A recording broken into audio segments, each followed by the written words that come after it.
It's another episode of the Ranting Cast. I'm your host, Frank Arcury, and Ron is with me today. No guest this week. However, we're going to be doing a entire Sabres preview as the season gets started on Thursday. Sabres have made their final roster moves ahead of the opening of the regular season. So we saw, Ron, we saw UPL and Pilot go down to Rochester. So those are the final moves that had to be made. Riley Sheehan, another guy, was just placed on IR. So assuming when he gets back, he'll probably be sent down to Rochester. We saw a bunch of their depth guys go down. And we saw JJ Paterka officially has made the roster. He was a big question mark during the preseason. Would he need more time in Rochester and be first forward call up, or does he make the team? Which is funny because a year ago everyone said if he didn't get it, whatever happened, he probably should have made the team last year. He was all the talk was he was really close. He was one of the last cuts. Yes, he was, and they couldn't make it. Now he's here. And now you wonder with when there is another injury, who would be the first forward call up from Rochester now? That it's not going to be Paterka. That's going to be an interesting debate to talk about. Malone could be a guy. I would imagine it would be either him or Weissbeck or Rusek would be, and Byra would be the first guys I would think of. I don't, we're going to see Kulik down there. We're going to see Rosine down there. We're going to see Kisakov down there as well this year. So you wonder. So I would imagine those three guys aren't going to be looked at as being called up to the Sabres anytime soon. Let's hope no injuries. That's all. If those guys are being called up, this team's being devastated by injuries. Would be my guess. And they're not like the Buffalo Bills. They can't handle that many injuries. Yeah, no, that is true. So obviously it's official too. Comrie Anderson's going to be the tandem. I want to start with the net. I'd say it's starting goal. We start in goal. I mean, it's no surprise. Comrie and Anderson, I think. I'm disappointed. I'm disappointed because I thought UPL should be up here. Every time he played up here, his stats were better. He was just a better goalie up here. I think, it seemed like injury bugs get him. Maybe Dave want a little bit more minor league time. I don't think he's going to be there all year. I kind of wish they would have started him up here. Him and Comrie go back and forth. And, but they have Anderson. What are you going to do with him? So I just wish it would have been Comrie and UPL just going back and forth, 40 games. He just, UPL's got to prove himself. I mean, he's got this year, next year. And after that, Levi, I don't know if Portello will ever be here or not. I mean, we hear different things, but he's just got to. This is it. This is a break or make season, whether it's in Rochester or here. I think this is the last year for UPL. Really, that's what I'm saying. Well, I'm saying this. I don't even think it would be next year. I think it's literally this year, and that's it. Because Levi's coming in at the end of the season when his college season's over. He's going to. That's what I meant. So he's got this year, next year. Levi wouldn't be the Sabres next year. But that's no. Levi wouldn't be on the Sabres. But I think if UPL doesn't show it this year, I think he's as good as gone in the offseason. Because Levi's coming in, I don't think the team has a problem with if UPL doesn't show anything. I don't think they have an issue with moving him next summer's at the draft or during the summer at any point really. And then what's his contract right now? Well, he signed a 2-year deal. All right, he signed a 2-year deal with this year being a 2-way and next year's a 1-way. So really, this is it for UPL because. If he shows something this year, he's got a spot next year guaranteed as at the very least like the 1B or the backup to Comrie because Comrie's here for next year too, and then and then they'll sign Levi and he'll be the number 1 in Rochester. But I don't think they have a problem with trading UPL if he doesn't show it this year, and then just signing another guy to be their backup next year, and then Levi's still the starter in Rochester. Right, they have to get younger at some point, and when not bringing the Anderson types in. It seems like, Allmark never – I don't know if Allmark was ever given a real fair chance here, but he was another guy who had your injury bug when he was here, and I don't know, it'll be interesting. It will be interesting to see what happens. Obviously, UPL going down to Rochester, I think makes the most sense, just because waiver free, you don't got to worry about that. And the team has been preaching about they want him to get more games. The more the games, the better for him. Right. So him going down to Rochester and playing as many games as humanly possible makes all the sense in the world. You want him to be up here with Comrie as being like a 1A, 1B, but I don't think the team thinks the team either doesn't think he's ready for that, or they value him just playing. Just Right. playing games is the biggest thing. And I think this team is a lot higher on Comrie than I think most people like to admit. Oh, he's They're not young. in a, he's only 27. Yeah, That that's a UPL's they 26. they they believe in him enough to where they did feel comfortable bringing Anderson back Right. and They did. keeping him as the backup. I know, like, obviously, with how him, Anderson played well at the end of the season. The team was winning games and everything, but like it's still just such it's not good tactics to want to have a 40-year-old backup. No. It's not. No. You'd be much better off having UPL as the backup, and I thought UPL played well enough to earn that spot. I was going to preseason. That's why I thought how his preseason goes would make it depend. Maybe he's only going to be down there for 10 games. Who knows? I mean, you put Anderson, he would not have been claimed off waivers. You never know. He would have just you never know. Yeah, right. You never know. But I mean, would you blame a team like two teams I can think of? Arizona and Chicago. Would you blame either one of those teams for claim Anderson? Because Chicago's got Mrazek and Stalak as their two goalies. They could have taken Anderson if they wanted to, if he was there. And then Arizona's going with Velmeka and Connor Ingram as their two goalies. They could have taken Anderson if they wanted to. Yeah, but is Arizona really a hockey team? I think they're like the WHA to me or something. I don't know. They're different. I want to talking about you. I don't know. I honestly didn't pay much attention to Sabres preseason. I watched a few minutes of the game that was on TV the other night. I don't know how many of them were on TV. What did they play? Would they go 4-2? All right, I don't even know. All right, yeah. I know Comrie got rocked the other night, but he wasn't given much of a fair chance for the lineup. But we'll see. We'll see. It seems like Adams knows what he's doing. I think he's had another good offseason.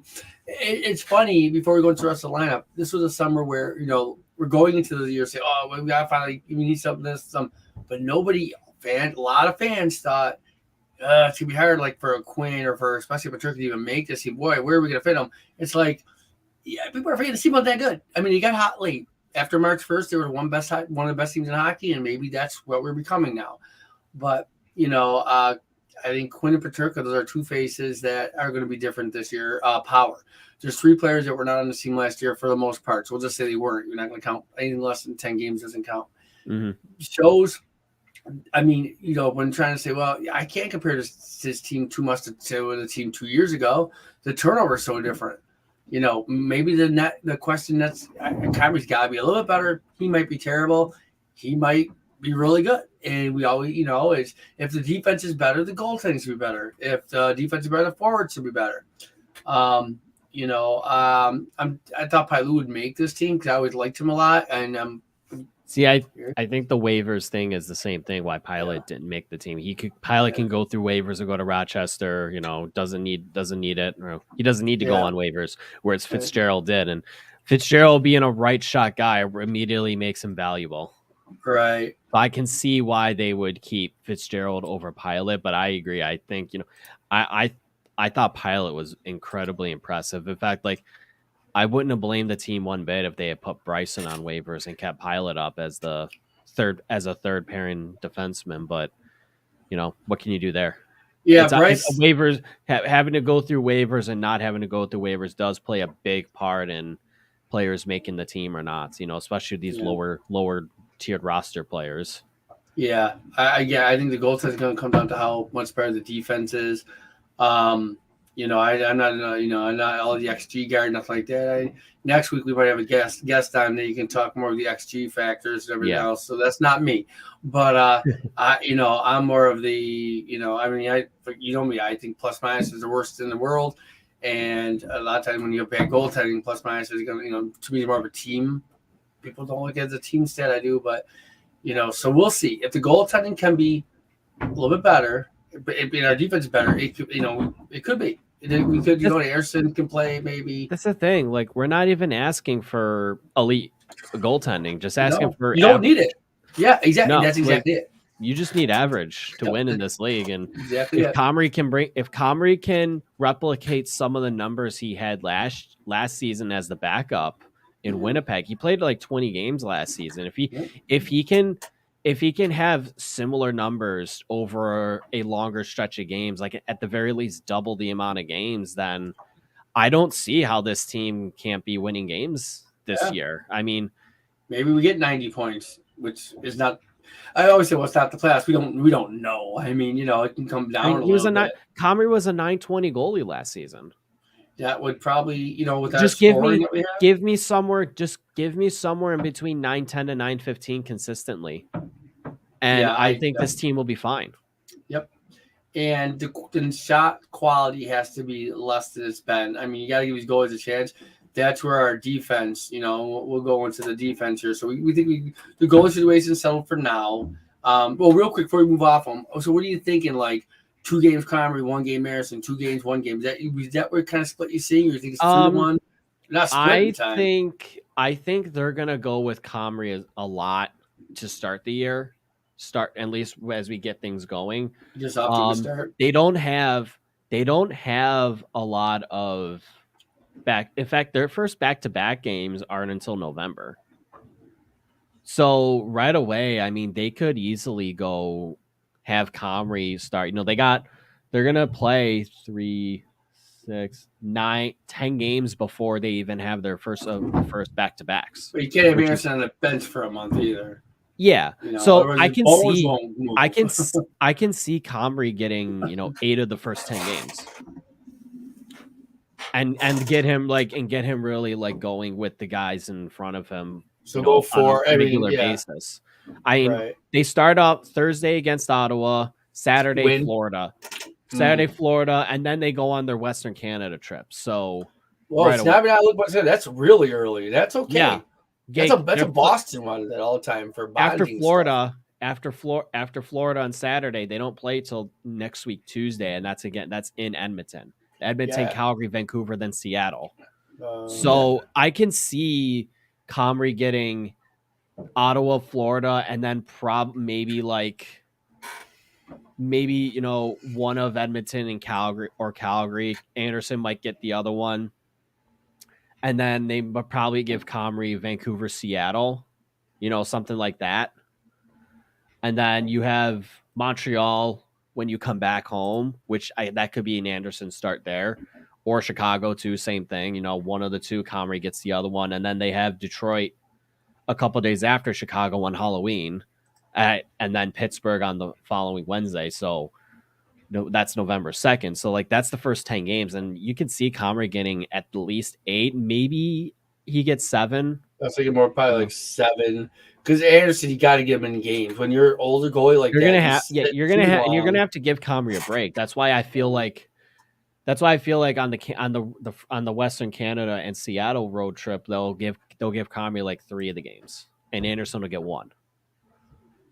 Yeah, that would be my guess. He's playing too. I mean, if he's hot, and I think early in the season you want to give them both some action and go from there. And as we go down, it'll be interesting. It'll be interesting how he splits them up. I think they want to really establish Comrie as that number 1 though. I think the team is that high on him that they think he can be like a good starter for them. Yeah, is he the first goalie for Adams brought in? Because UPL was already here. Well, he brought in Anderson, but I meant as far as younger goalies. This is his first. He traded for Levi, but this is his guy that's going to play.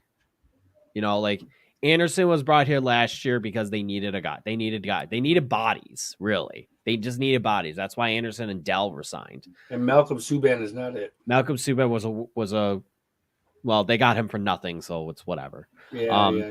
I was hoping he'd be surprising people, but he can sing. All right. He's a guy for Rochester too, when he's Yeah. healthy. Oh, that's okay, right? But And you bring up a guy. Comrie, this is Adams' guy. Comrie and Levi are both Adams's guys, and he's hoping that one or both of them pan out. That's that's what he's really to me. That's why he's hedging his bet on. All right.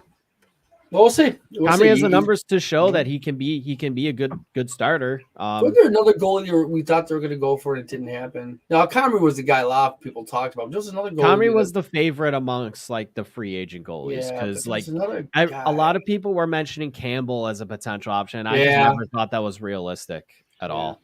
I always thought he was going to go to a contending team or stay in Toronto. Where'd he go? Edmonton. It's going to take me a while to get used to where we went. So, Kemper was like a dark horse. That was the guy. That's the guy. That's the guy I was hoping. I never thought he was that realistic unless for some reason. You got the best one? Do you like who got them? I think Comrie's the one with the best upside out of the free agent goalies from the summer. He's the youngest. I mean, Campbell's is around 30 and Kemper's in his 30s too, and those are the top. And then Holtby was the other guy, but he retired. So I don't know. Tell me 27 is probably just about right. This guy is 27 is probably just about right. Young, and for a goalie, UPL's got a year to right. So we'll see. Yeah, I think it's about right because he could play for 5 years. That'd be fine. Maybe and whatever.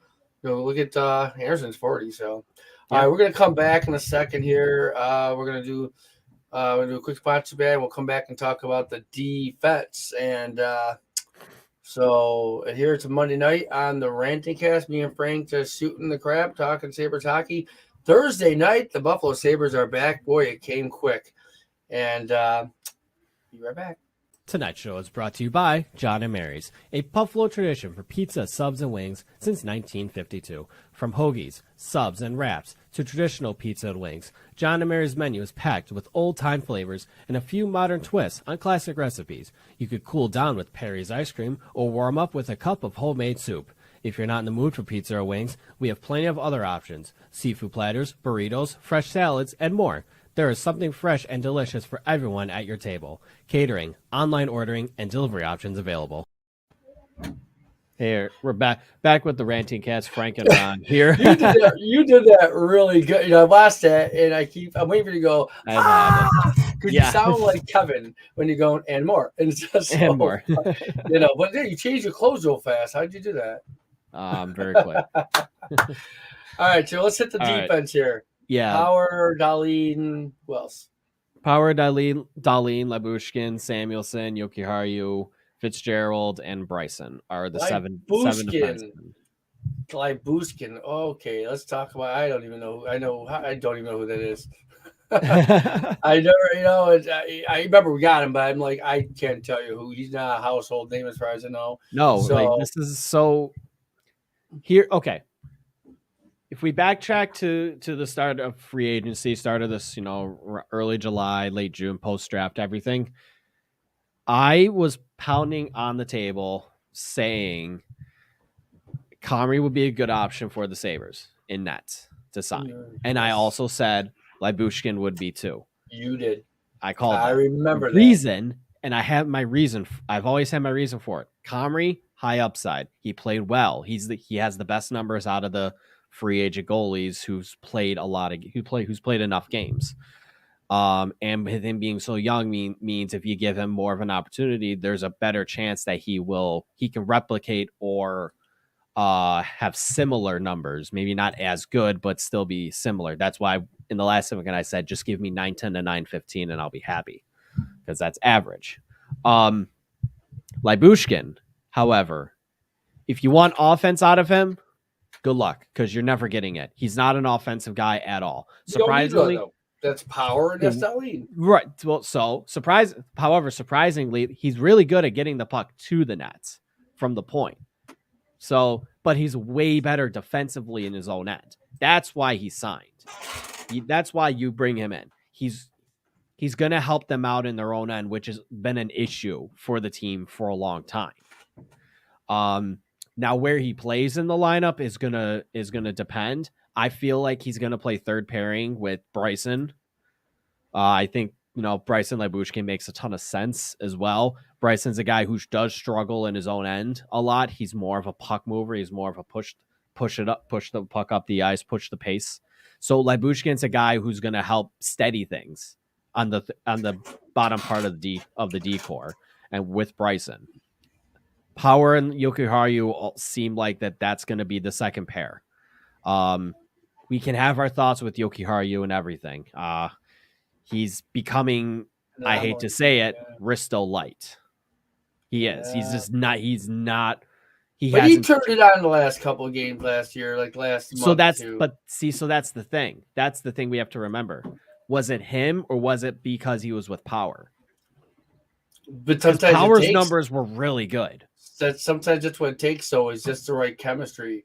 Right. You just don't know. Reading something. You just don't want Power to get negatively affected by Yokiharu. Maybe, but if he Power's that good, maybe it won't. Maybe he'll be able to.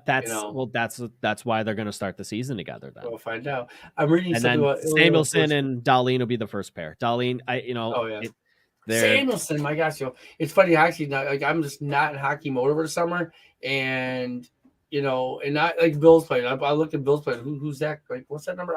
They change numbers all the time, so it takes me a while to get revved up. There's so many big changes, and I'm too old to remember that stuff. So, but I'm reading this. Eli Labushkin never enjoyed facing the Sabres. Now he wants to help them win. Help them win. The new Sabre defenseman Eli Labushkin has appeared in 211 games across 4 NHL seasons. Never faced the Sabres. So, why did you like him? The number, even looking at the numbers, he's a very good defensive guy. He's good in his own end. He's hard to play against. Who would you compare him to? It's hard to compare, but like if you try it's hard to compare, but like how the presence, back in the Miller Vezina season. Yeah. How good the Tallinder Myers. I was gonna say with Tallinder and Ludeman. He's kind of like the Tallinder for the team now. I thought you might go with Jay McKee because McKee wasn't a big scorer or nothing point here, but he played real steady defense. So. It's more of like what the presence is and what he's trying to bring. That's kind of where I feel like he's looked at. He's like he's okay. He's here to steady down a younger player on the team right now. Right. And to me right now, that's Bryson. And if things don't go well, either with Bryson or the Power Yokiharu pair is abysmal because of how bad Yokiharu is, I could see them moving Labushkin up to pair with Power. And for the same reason, he'll steady down the defensive side while Power can push it more offensively. Yeah, I think it's why I think the Samuelson Dahlin pair works. Samuelson plays the same role as Labushkin does. So it's like now you got two guys for that in your decor to help steady down defensively. I mean, with how well Samuelson played last season, it really shouldn't be a surprise that they're going to continue having him and Dahlin together. Right. And if that gets Dahlin going right away to start the year, I mean, that's another big question for this team too, is can Dahlin play a full season the way he played in the second half last year? And he's never done that. He's got to stop. Right. It's the slows. He's got to get off to a fast start, not a slow start, which has been an issue for him. But he's never had a finish like that ever. Like that was. He's also never. Was him. Yeah. He hasn't had the presence that Samuelson brings. Right. Consistent. And he's playing on this. He's playing on the other side now, which is what he played. Everyone said not going to play on the outside, but that's the side he played his whole time. And so when we switch them sides, I wonder how that negatively affect them. We do have a comment in there. I don't read that language. So whoever did send that comment, I'm sorry. I'd ignore that. Yeah, I figured that's probably coming from a junk thing. I don't know. That looks like spam. Yeah, probably. But hey, comment. Dahlin now on his right side, and that's going to be his more comfortable side, and if that's where they're going to keep him, then I don't see how he can, him and Samuelson is going to be really good together. I mean, and Samuelson will cover up his mistakes. Remember, if Dahlin made a mistake, we had no one. Dahlin can now not be in fear, and and I know. Granato's going to let him play his game. They're not going to hold him back. I mean, it just Granato's I think is a really good coach here, and I think he's going to, do something here. I think we have a good tandem here, just like with the Bills. I think Granado and those guys finger. And a few people have already asked and brought up. Yeah, he's good for now. I mean, he might not be the guy to take you to the top. How can anyone ever say that? You never know. I mean, every coach starts somewhere. I mean, that's always been a weird thing to me when people say, yeah, well, he's a good coach, but he ain't gonna be the guy to take you. How do you know? So, well, I know our defense. Okay, so you got the top two of Darlene and Samuelson, Power and Yokiharu, and then the last three, you got Bryson and Fitzgerald. Lyubushkin will be the third pair. Yeah. Fitzgerald's going to be the seventh defenseman. Yeah. Where are you on Fitzgerald? He's a seventh defenseman. That's about it. At best, I think. He's not a guy who should be playing every night. If they would, I honestly wouldn't have been surprised if they decided to waive him for Rochester and keep Pilot. Yeah. I thought that would have made more sense to do. But they value, I would say the team values being able to put players on waivers to go to, or not on waivers, don't have to go on waivers to go to Rochester first, and then the the borderline guys who have to go on waivers, they'll keep them instead. I can understand it, but Fitzgerald, to me, I don't really think he brings much more than what we saw last season. Yeah, I don't even know who's in the minors right now that I thought last year would come up. Weisbach, is he a defenseman? No, he's a forward. No, who's the defenseman I'm thinking of down there last year? Laxton. Yeah, Laxton. That's the guy, double A. Okay. But he's not nothing that they thought. Even then, I mean, I don't look at Laxton any more than I do Fitzgerald. Same thing. Like, they don't really have many. The only real NHL caliber defenseman in Rochester now is Pilot. Realistically, right. That's it. The other guys that they signed, Chase Prisky, Jeremy Davies, Cale Clegg, are just Rochester guys. If those guys are coming up, then we got like multiple injuries on D. Yeah. That would be my thing. I think Pilot's going to be first D call up, and hopefully he's the only guy they call up. Really. Yeah. So our defense is probably the best setup in a long time. It has the chance to be the best D core, especially when you look at the top four. It has the chance to be like the best that they've had since the conference finals teams. Yeah, and again, that leads. You're looking at a D core right now that, based on just the top four, are 19, 22, 22, and 23 years old. And if you look at the D core as a whole, Ilya Darlene's the oldest, right? Well, as a whole, in terms of the top seven, Lyubushkin's the oldest at 28. Well, let's go to the top four. Just the top four. Yokiharu is the oldest at 23. 23, and then that's right. Darlene and Samuelson are 22, and Power's 19. Yeah. So you're looking at what could be one of the best up and coming D cores in the league. Which helps just because of the age, just because of the age and the pedigree of Darlene and Power being two number one overall picks. Right. I mean, you're looking at the potential of what Nashville's D core was for a while. And they went to the finals. And they went to the finals. They have it's been really good for them. Just with the talent all around. I mean, you look at how good the Lightning's D core is. You look at how good Colorado's is. Like, you're looking at a D core that has the potential to be on that kind of level. Especially, and that would definitely be the case if Darlene plays the way he does, if Power plays the way he does. Yeah. All right. That's the defense. We're going to take one more commercial break. We'll come back and wrap it up with talking about the offense and the Sabres choicing captain. Be right. Should be the right one here. Back. Located in the heart of Buffalo's theater district, the Buffalo Dinosaur Barbecue occupies a former vault that stored movies for Universal International Pictures. Dinosaur Barbecue has been in Buffalo since 2014 and is located on 301 Franklin Street. Looking for a food stop after your day trip to Niagara Falls? Only 30 minutes away.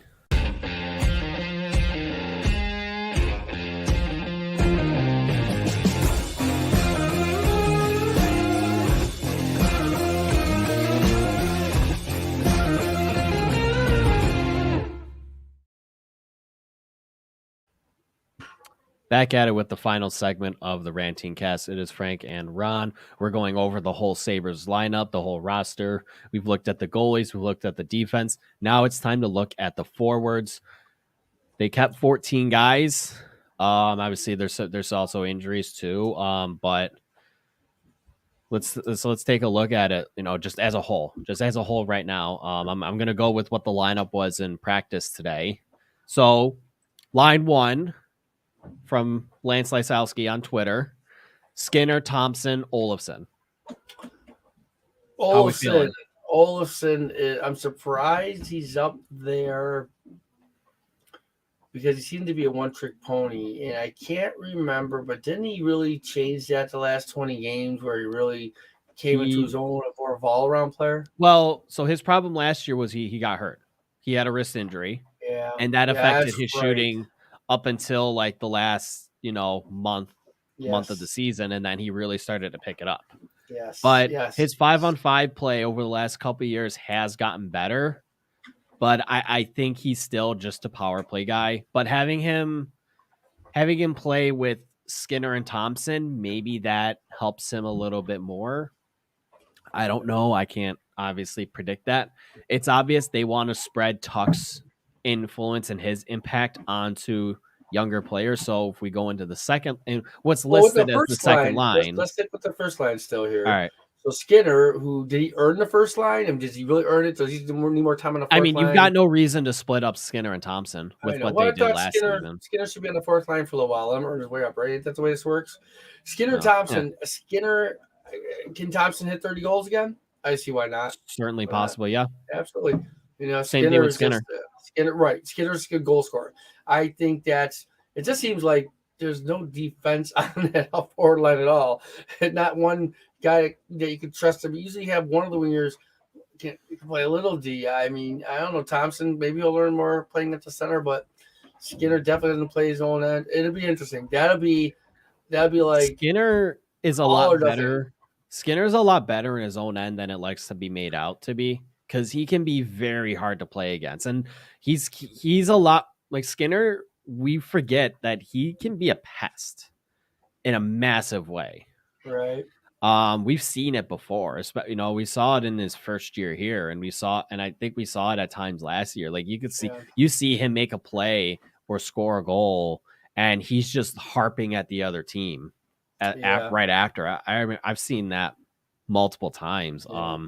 Hey, real quick, this is my junior producer back here. He did a lot of the ranting, a lot of the show on Saturday, working the computer. So this is Oliver. So he's gonna be helping me out. He wants to learn how to do some of the tricks of the trade. So yeah, I'm almost done. But so what's funny is another thought too is if you have so much offense on that first line, best defense is a good offense. You stay in the other end. Of course, who they're playing with who will be on the ice with them as defense will help too. So yeah, that'll be really interesting. That could be a running gun line for sure. And then we go on to line two. We say Tuch. At least what's listed as line two. We have Tuch, Middlestad at center, and Jack Quinn. Middlestad at center. I thought he was going to go to wing. I really did. I think they still want to see if he can still break out. I mean, it felt like last year he was primed to have at least a breakout year for himself, because he played well in the COVID year after Kruger was fired. Yeah. So you thought, but then he got hurt. He had multiple injuries last year, so it kind of really stunted him. Yeah. I think now that they're gonna have Tuch with him and Quinn. I mean, we know what Jack Quinn's all about. That he looked awesome in the preseason. Having the defensive presence of Tuch and having that leadership, having a guy who's been there, done that, should hopefully help out Middlestad. Quinn scored 20 goals this year. What's that? Quinn scored 20 goals. Oh yeah, some people over summer say he may not be ready for NHL. I'm like, what?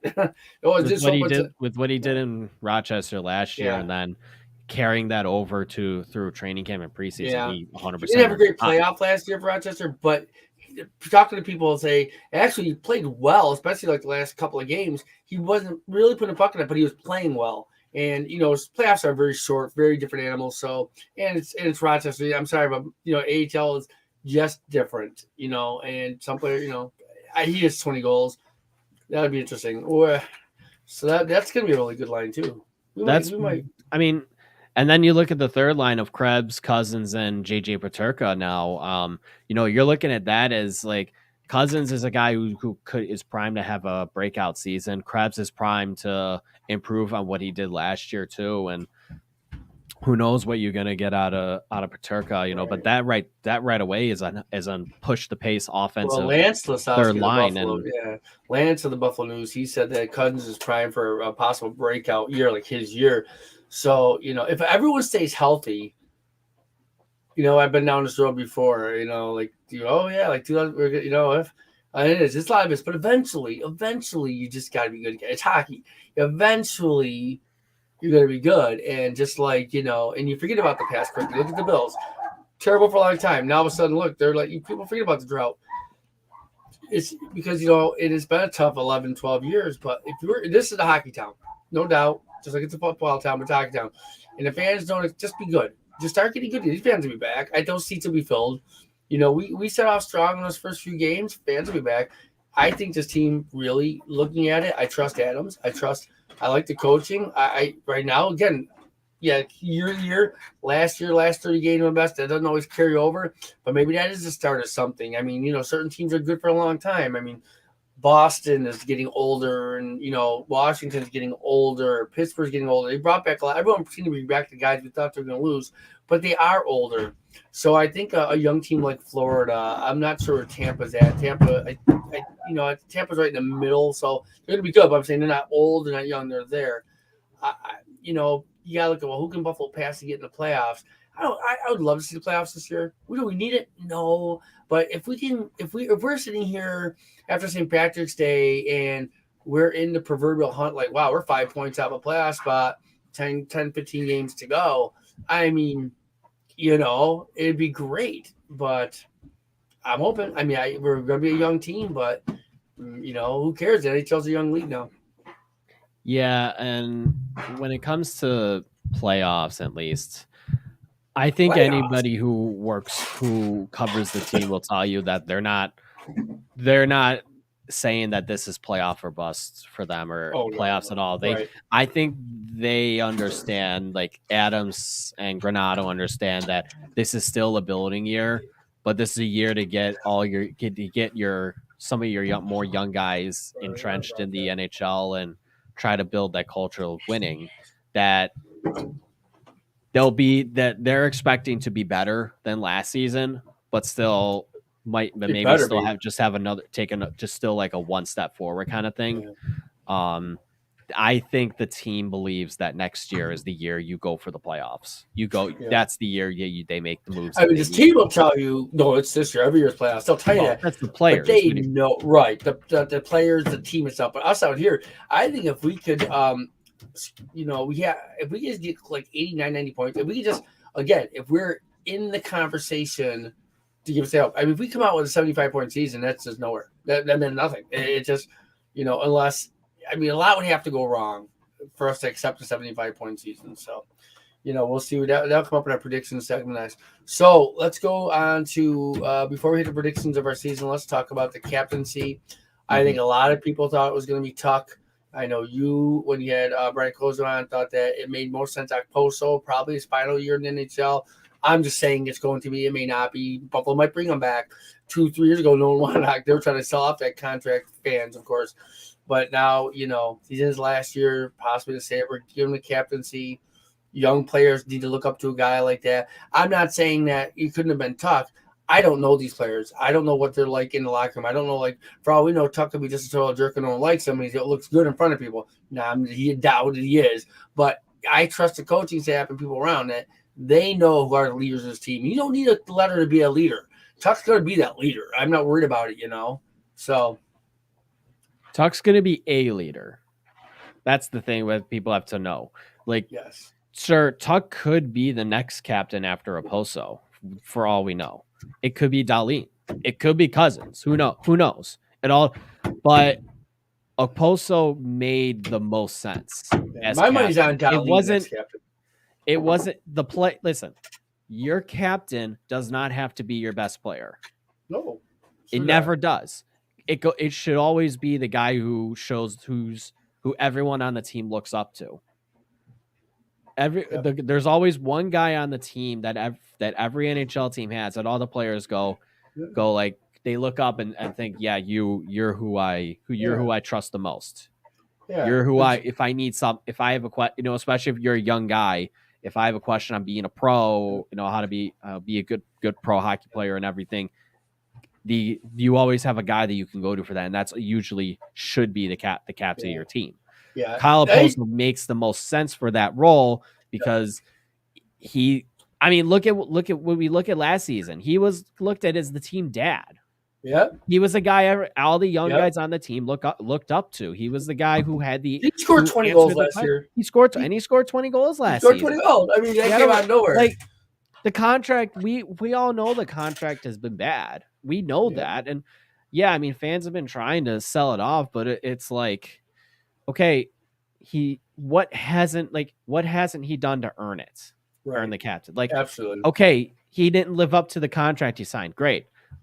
If you look at the contracts from that summer of 2016, how many of those players who signed big contracts actually lived up to it? I hope we play. That's typically what happens in free agency anyway. More often than not. He's hurt. And he's been hurt, and I mean, God's sake, for his first year here, he was in the ER after a concussion. Like, it's just things that those are just things that happen. But yet Okposo has continued to be here. As far as we know, never asked for a trade. Never was gonna hold out or sit out because he was frustrated with the team. He stuck it out. He took over a leadership, like when Kevin Adams came in and everything was going on down with Eichel, being traded and whatever, and not being with the team.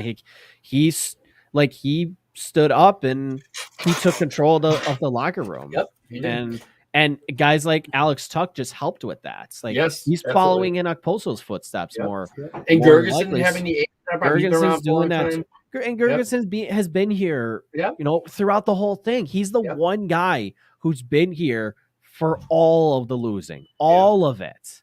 And I think he's deserving of an A as well because of that. And he's another guy who's shown the leadership. And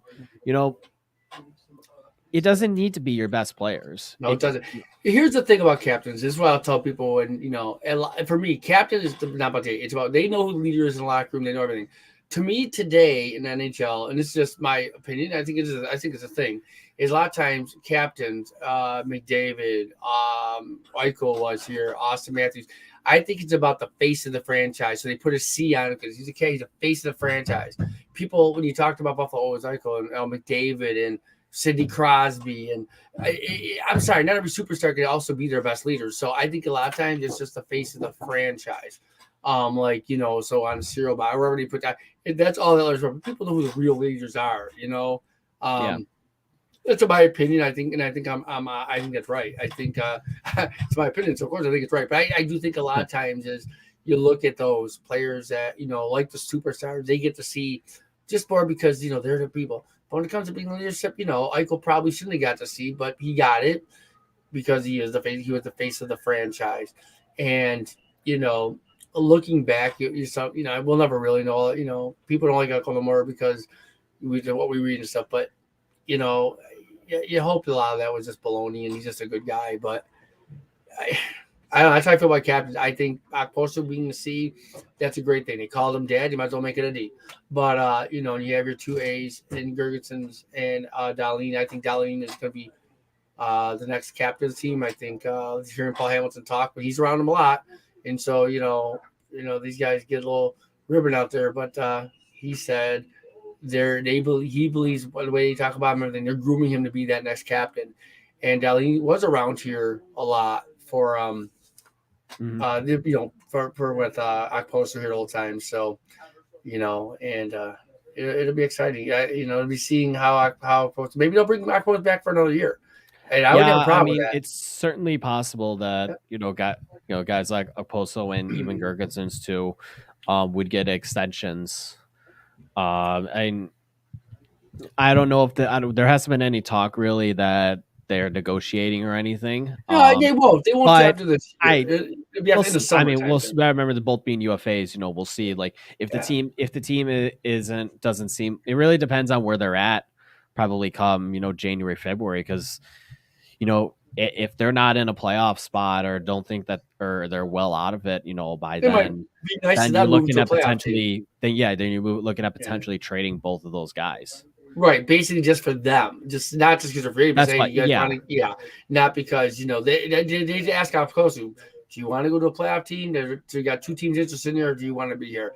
Which team do you want to go to? And I posted by saying no, I want to see this through. I'll stay here, which would be cool.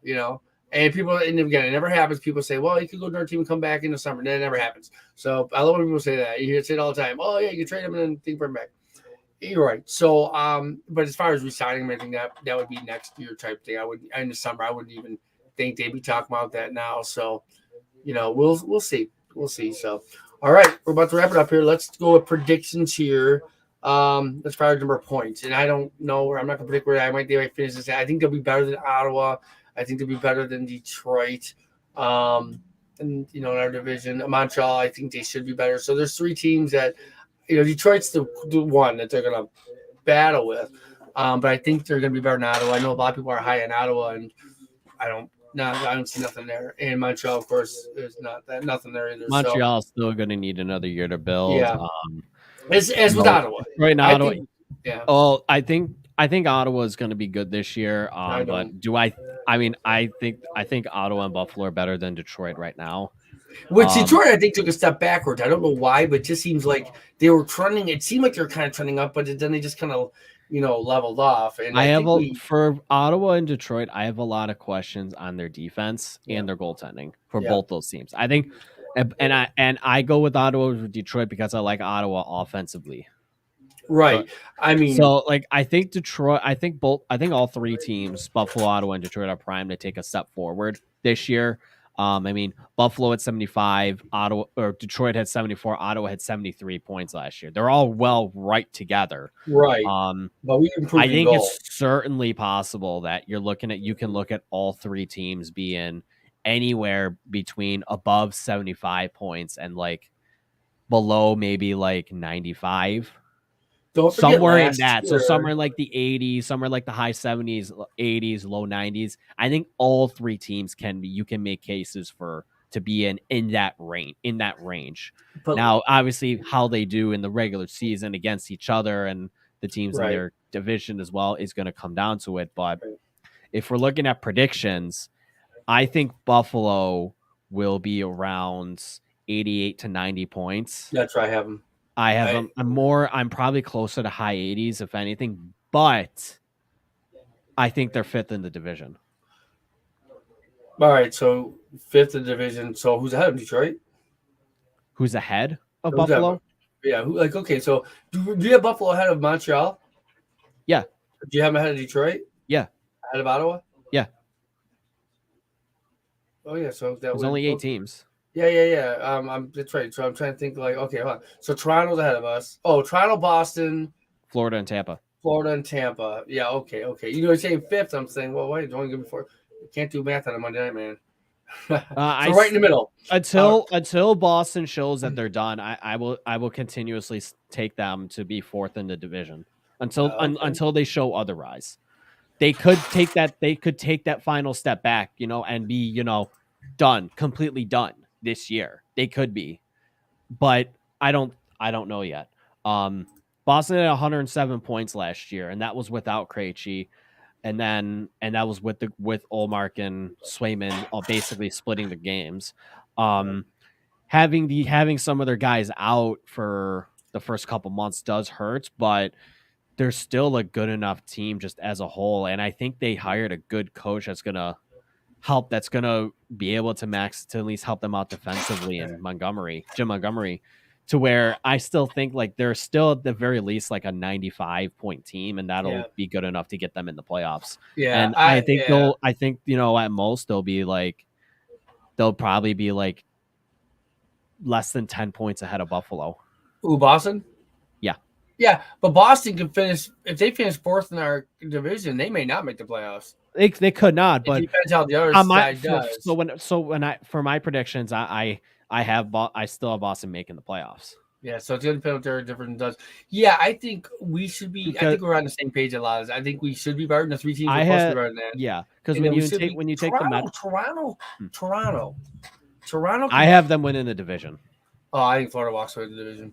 I think Florida walks. I don't know because it really depends on what Bobrovsky you get. Oh, that's true too. And they almost blew it last year. I forgot about that. Yeah, no, they're gonna go at Nightmare now, ain't they? No. I think Florida's going to be fine. I just don't think they're going to be 122 points fine. Like They may I not can need to still be, see though. Florida being like Florida to me seems like a team that could still be like 105 points. They won one round last year, right? Or did they go out in the first? Yeah, they beat Washington. That's right. They got swept by Tampa. Yeah. Yeah, that's right. Yeah, I thought Florida was gonna be a one and done, but Washington took them. It was close, but I don't know. See, it's once again a hockey. The funny thing is, like they put Samsonov in that series, and then he almost carried them. Yeah, to win that. They almost won that series because of Samsonov. He played great. Now he's in Toronto. Yep. So that's right. So we'll if he continues that play, he'll and he's better than Matt Murray, he could take the crease. Right. And I think Toronto is just good enough. Matt Murray, that was the guy we almost got. There, now you finally said the name I almost got. That was the guy, and I'm okay with that. Okay, final prediction: who plays who in the finals, and who wins the cup? I mean, it's early to. I know, it's what makes it fun. That makes it fun. We all had Colorado last year. Yeah. It's not something that I've thought about at all, if anything. But we'll just take a shot at Derek for fun, and we'll look back at this in 6 months and laugh and see how the hell. I'll go first. Okay, go ahead. I think it's going to be the Minnesota Wild. Come out of the West. I do. I think they're going to be good. I think the Minnesota Wild, and they're going to go up against the Florida Panthers. And now you're taking Florida. No one will watch. No. Yeah. What are you doing? I'm gonna go. See, my brain says take Tampa again. That's the thing. That's kind of my thought. Is I can't pick it. I'm never gonna pick against Tampa until they lose. So I'm gonna go. Can't believe they won a cup. No, Colorado won a cup. I'm gonna say it's a. I'm gonna go. Oh, Colorado won a cup. Yeah. I'm gonna say. Okay. I'm probably gonna get a lot of slack for this, but I'm gonna say it's Tampa Vegas. Vegas could. They're up. This is it. This is their final shot. The funny thing is I have Vegas as my second wild card team. All right. So everybody, you heard it here. He's picking Vegas, and this will be Frank's last show on the Ranting Cast. No, I'm just kidding. All right, so that's it. It was fun just to meet and chat. We don't always have to, we don't always get guests. I think we'll do a little bit more of this throughout the season. And we have hopefully a good guest coming up next week. Frank's talking to someone, so we'll know next week, Monday or Tuesday. So, and that's all this tonight, folks. We talked a little bit of hockey. It starts Thursday night. If anybody ever want to come on, fans, honestly, just let me or Frank know, hey, anybody, we're all just fans here. Just, hey, can I come on and talk with you guys for a little bit? Absolutely. We'll put you on. We just have a lot of fun with it. I'm just a regular guy sitting here in my little studio.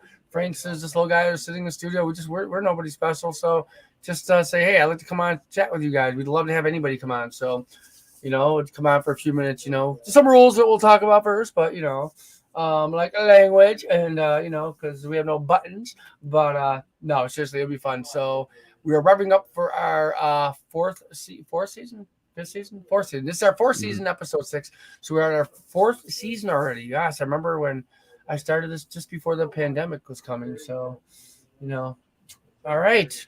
Frank, great just talking, man. You got to work tonight? Oh, yeah. Yeah, I'm going to go to bed. You didn't get my best of stuff like 5:30. You must have been sleeping all day. I was. No, you need it, man. So, all right. And so that's it. Sabres play. Next time we talk, the Sabres will have played at least one game, right? Two games. Thursday and Saturday. Yeah. All right, folks. Everyone have a good night. This is the Ranting Cast.